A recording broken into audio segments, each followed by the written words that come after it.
모두를 위한 모두를 향한 모두의 궁금증 훅 인터뷰. 민주당 내에서는요, 고름 외상값에 수박 당도 감별까지 친명 강경파들과 지금 비명 간의 갈등이 좀 심합니다. 민주당 새 원내 지도부 꾸려졌는데 민주당 원팀으로 거듭날 수 있을지 들어보겠습니다. 민주당 신임 원내 수석 부대표 박주민 의원 모셨습니다. 안녕하세요. 네, 안녕하십니까. 네, 명절 연휴는 어떻게 보내셨어요? 명절 때 수석 부대표가 돼서요. 예. 그때부터 원내 대표단 꾸리는 작업 등 하느라고 제대로 못 쉬었어요. 네, 알겠습니다. 네. 네. 모시는 박주민 더 모셨군요. 네. 그런데요. 네. 자, 조금 쉽지만은 않을 거예요. 가장 어려운 원내 지도부다, 이런 평가도 있습니다. 맞습니다. 네, 네. 지금 우선 당내 갈등 봉합해야 되는데 수박 당도 감별까지 나왔어요. 고름의 외상값에서. 일단은 뭐 당원분들이 그 청원을 한 분들 5분에 대해서는 네. 윤리심판원 쪽에 회부가 돼 있습니다. 그래서 그 정해진 절차 원칙대로 처리가 될 것이고, 네. 다른 분들에 대해서는 이제 당 대표님도 아직 업무 복귀를 못 하셨는데 업무 복귀 하시고 이러면 지도부들의 논의에 따라서 뭔가 결정이 되고 결정된 바에 따른 절차들이 진행되지 않을까 싶습니다. 네. 예. 조응천 의원은 대표적인 비명인데요. 민주당 이제 이재명 사당아 너무 심각하다, 이런 얘기 하던데 어찌 들으셨습니까? 오늘 인터뷰하시는 내용을 제가 다 듣진 못하고요. 아주 짧게 들었는데 조응천 의원님이 약간 잘못 생각하고 계신 부분이 있어요. 어떤 점이요? 이번에 이제 체포동의안에 대한 표결 과정에서 비록 당론으로 만드는 절차는 하지 않았지만, 당론처럼 가겠다라고 얘기를 했고, 그렇지만 이제 그 부분을 안 따라주신 거예요. 네. 그렇기 때문에 그 부분에 대해서 저희들이 문제 제기를 하는 것이고, 단순히 어떤 생각이 다른 부분을에 대해서 저희들이 뭐라고 하는 게 아니라, 이번 그 가결로 인해서 당이 굉장한 혼란에 빠졌었지 않습니까? 네. 그런 혼란에 빠지게 만든 책임에 대해서 저희들이 묻고 있는 거예요. 그래서 오늘 인터뷰를 통해서 아까도 말씀드렸던 것처럼 그냥 생각이 다른 사람들을 그렇게 하면 안 된다라고 얘기하신 거는, 제가 지금 말씀드린 바와 같이 분명히 당이 혼란에 빠졌던 부분, 그리고 여러 가지 논의 과정을 거쳐서 다 같이 함께 행동하기로 이야기가 된 상태에서 다르게 행동하셨다는 부분, 이런 부분들은 저희들은 문제 제기하고 네. 지적할 수밖에 없다라는 말씀 좀 드리겠습니다. 추석 연휴에 이재명 대표가 영수회담 제안했습니다. 또 거절 당했고요. 네. 영수회담 제안한 이유는 뭡니까? 아시겠지만 단식을 들어가실 때부터도 국정 운영의 기조가 바뀌어야 된다. 네.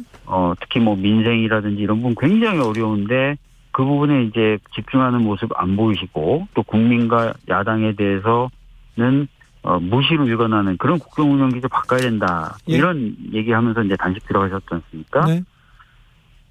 그래서 그 연장선상에 있는 거예요. 국정을 쇄신하기 위해서 여야 간에 대화가 필요한 것 아니냐, 대화를 좀 하자, 이렇게 말씀하신 거죠. 예. 자, 이재명 대표 건강은 어떻습니까? 언제쯤 복귀할 수 있을까요? 뭐 의사들은 조금 더 입원해서 치료를 받아야 된다라는 권고를 어제 한 것으로 알고 있습니다. 네. 근데 대표님 입장에서는 여러 가지 현안이 지금 쌓여가고 있는 상황이기 때문에 최대한 빨리 나오시려고 애를 쓰시는 것 같아요. 네. 그래도 아마 이번 주말을 아무리 빨라도 이번 주말은 돼야 되지 않을까 싶은데요. 예. 내일 대장동 재판 열립니다. 대표가 네. 출석해야 됩니다. 그리고 앞으로 이제 계속해서 재판에 나서야 할 텐데요. 네. 재판의 경우에는 임해야 되기 때문에 임하실 텐데, 네. 제가 말씀드린 건 퇴원 및 활동인데, 네. 그건 아무리 빨라도 이번 주 말은 돼야 될 것 같아요. 네, 알겠습니다. 강서구청장 재보궐선거가 아무래도 네. 지금 가장 관심사일 텐데요. 네. 어찌 보고 계십니까? 민주당의 전략은 무엇입니까? 네, 뭐 사실 이번 재보궐선거가 생기게 된 이유 자체가 바로 김태우 지금 후보 때문이지 않습니까? 네. 그러니까 그 부분에 대해서는 명백히 좀 지적을 할 필요가 있을 것 같고요. 네. 특히 이제 김태우 후보가 대법원 확정 판결을 받고 3개월 만에 사면이 되고 다시 후보가 된 이 과정은 사실상 윤석열 대통령이 뒤에 있지 않고서는 가능하지 않다라고 저희들은 보고 있어요. 예. 그래서 이번 김태우 후보자에 대한 공천은 사실상 윤석열 대통령의 사천이다. 예. 이렇게 저희들은 보고 있고. 김기현 대표도 계속해서 윤석열과 한 라인이다. 이렇게 그렇죠. 김태우 그런 얘기를 강조하고 후보를 있죠. 강조로 하고 있습니다. 네. 근데 이 과정 자체가 대법원의 판결을 무시한 것이고 또 국민의 정서를 무시한 것이고 야당의 반대를 무시한 것이기 때문에 저희들이 계속 얘기해왔던 그 국정 운영 기조를 바꿔야 되는 그런 국정 운영 기조의 모습을 그대로 보여준 공천 과정이었거든요. 그래서 저희들은 이번 선거에서 민주당이 승리함으로써 다시 한번 국정 운영 기조를 좀 바꾸라는 그 주장에 좀 힘을 더하는 것이 필요하다 이렇게 보고 있죠. 국민의힘에서 계속 윤석열 선거를 고집한다면 네. 민주당에서는 나쁘지 않지 않습니까? 실제로 제가 이제 강서구에 4번을 지원을 왔어요. 예. 그래서 뭐 시장 상인분들과 간담회도 하고 또 네. 전세사기 피해자분들과 간담회도 하고 또 오늘은 거리에서 지금 상점을 돌아다니면서 인사를 드리고 있는데 네. 많은 분들이 그런 얘기를 하세요. 정말 경제적인 여건이나 어떤 민생 여건이 굉장히 안 좋아졌는데 희망이 안 보인다. 네. 답답하다라는 얘기를 하시는데 이번 선거 결과에 따라서 국민의힘 더 나아가서는 정부가 좀 정신을 좀 차리고 네. 민생을 좀 더 챙기는 식으로 바뀌지 않을까 싶습니다. 예. 민주당에서는 국민의힘 김태우 후보 어떤 집에 사는지 집이 두 채다 이 얘기 지금 문제 삼고 있습니다. 뭐 저는 그 부분에 대해서는 제가 죄송하지만 알고 있는 바는 없고요. 예. 뭐 만약에 진짜 그런 문제가 있다면은 후보로서의 어떤 도덕성 이런 부분은 문제가 될 수 있겠죠. 네. 예. 저 국민의힘에서는 진교훈 후보가 강서구 아파트에 살고 있다. 재개발 이해충돌 여지가 있다. 이렇게 주장하는데요. 어찌 들으셨습니까? 사실 그 아파트에 살고 있다. 또 그 아파트든 집이든 그게 재개발 관련된 구역 안에 있다라는 것만으로 이해충돌 여지가 있다라고 보기는 어렵지 않습니까? 정상적인 절차를 거쳐서 개발이 되는 것이 또 지역을 위해서 되게 필요한 곳이고 그 정도 선에서 뭔가 재개발이 계속 이루어진다면은 네. 그 자체가 이해충돌이라고 보기는 어려울 것 같은데요. 그래서 이제 그런 오해가 있는 부분은 차차 네. 뭐 여러 가지 방법으로 해소가 될 수 있다고 봅니다. 네.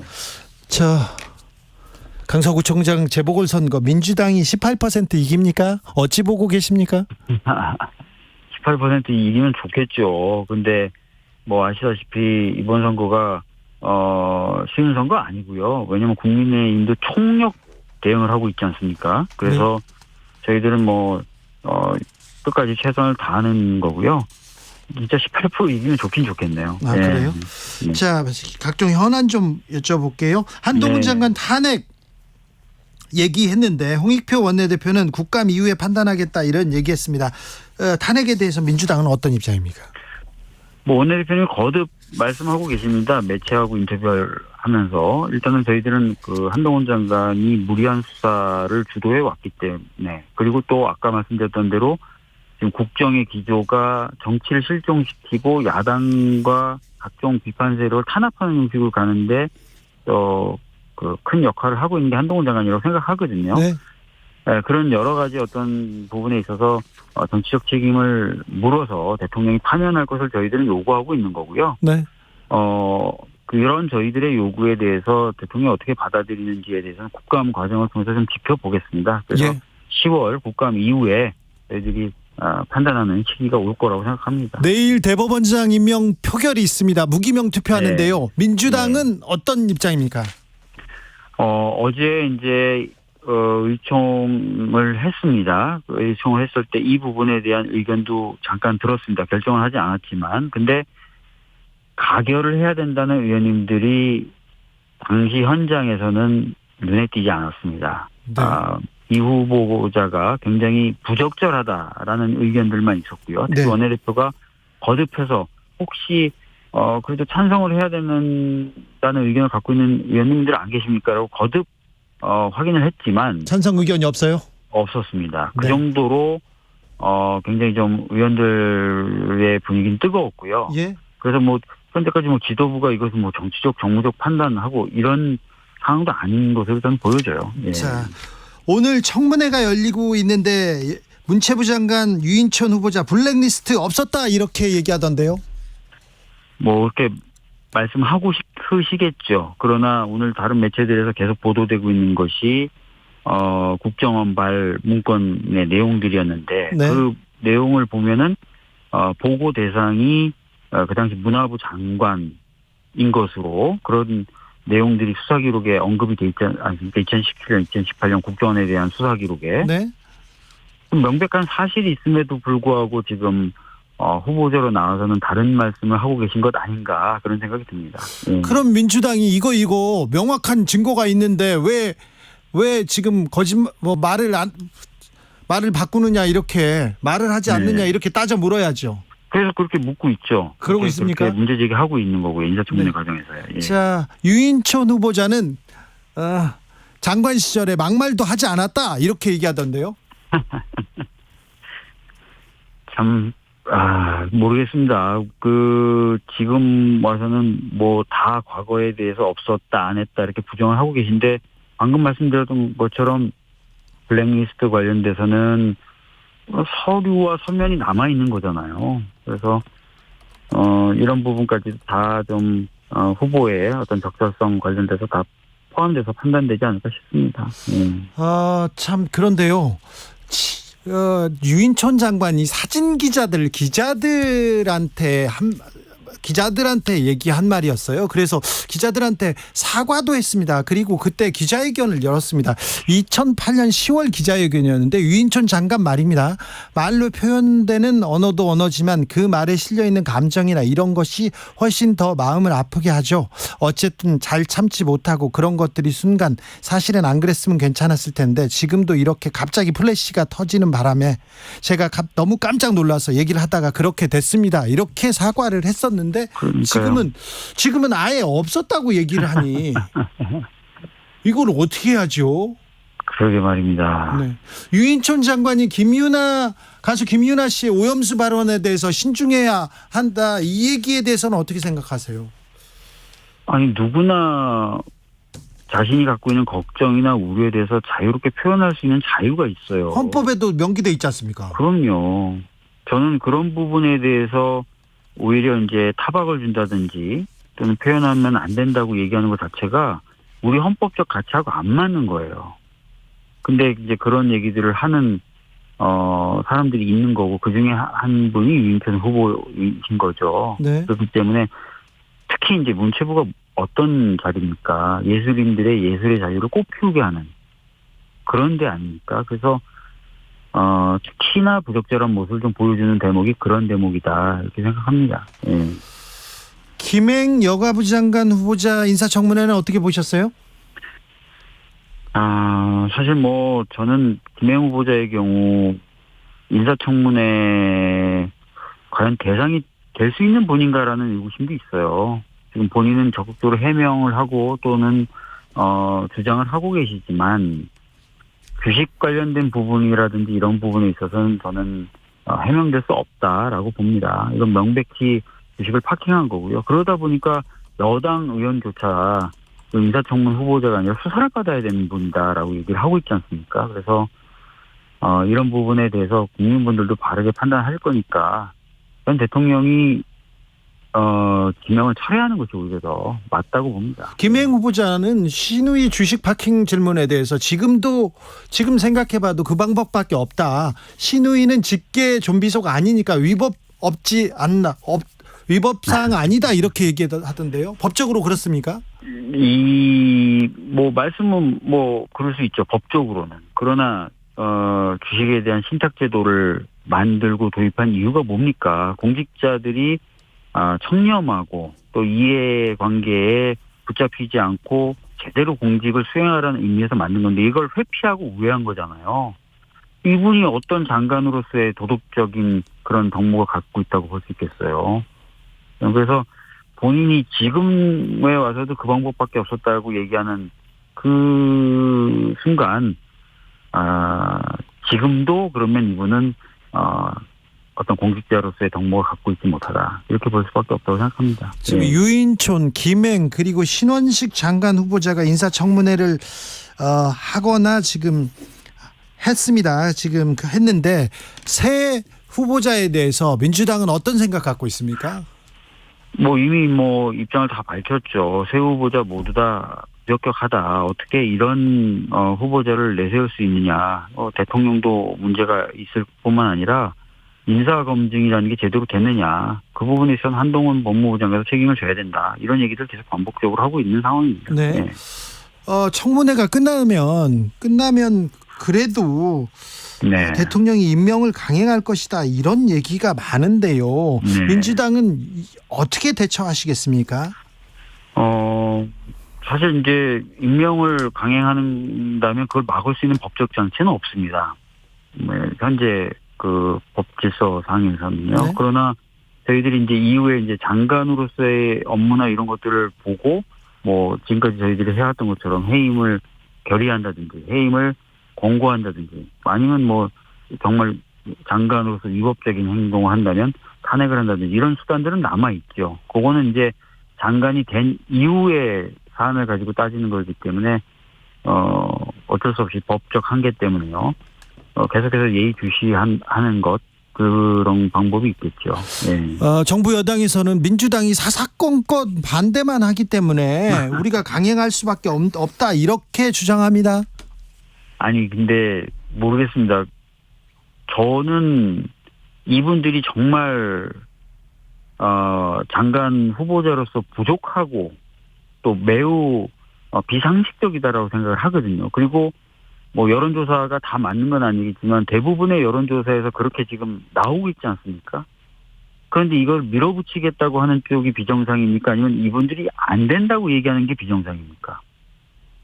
답은 저는 분명하다고 생각을 하고요. 네. 이런 식으로 자꾸 국민의 뜻이나 또는 야당의 정당한 지적을 무시하고 일방적으로 가니까 국정 운영 기조를 좀 바꾸라고 얘기를 하는 거예요, 저희들이. 네. 오늘 청문회에서 유인촌 장관 아들이 31살 때 대출 없이 17억짜리 집을 삽니다. 네. 증여세는 냈다고 하는데 증여세 내역 그리고 이 자금 출처 이 내역에 대해서 내역에 대해서 공개하지 않고 해명하지 않는데 근데 청문회에서 이거 증명할 수 있거나 이거 물어볼 근거 같은 건 없습니까?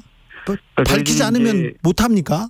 네, 저희들이 질문도 하고 자료를 내라고도 하지만 네. 이제 본인이 자료를 안 낸다거나 또는 질문을 해도 답변을 솔직하게 하지 않을 경우에 네. 뭔가 처벌하거나 이런 내용이 없어요, 저희가. 아, 그래요? 법에. 예, 그래서 그런 부분을 10분 지금 후보자들이 활용하고 있는 거죠. 아니 청문회만 지나면 네. 대통령이 임명을 강행하면 되니까요. 아니 청문회에서 그런 부분을 강제하도록 법이라도 만들어야 되는 거 아닙니까? 실제로 그래서 이제 그 인사청문회 관련된 규정이라든지 또는 자료 제출에 대한 규정이라든지 이런 부분 손보자는 얘기들이 계속 있었는데 네. 지금까지 제대로 되어오지 못했죠. 어떻게 보면 국회가 스스로 국회의 권위와 또 권한을 약화시켜온 측면이 있다고 보여집니다. 네. 네. 아무튼 박주민 아직도 지금도 말랐는데 더 마르겠네 이렇게 걱정하는 사람들이 많습니다. 네. 네. 밥 좀 잘 드시고요. 네. 네. 언제까지 그렇게 기운 없으면 안 돼요. 더불어민주당 박주민 원내 수석 부대표였습니다. 감사합니다. 네, 감사합니다. 정치 피로,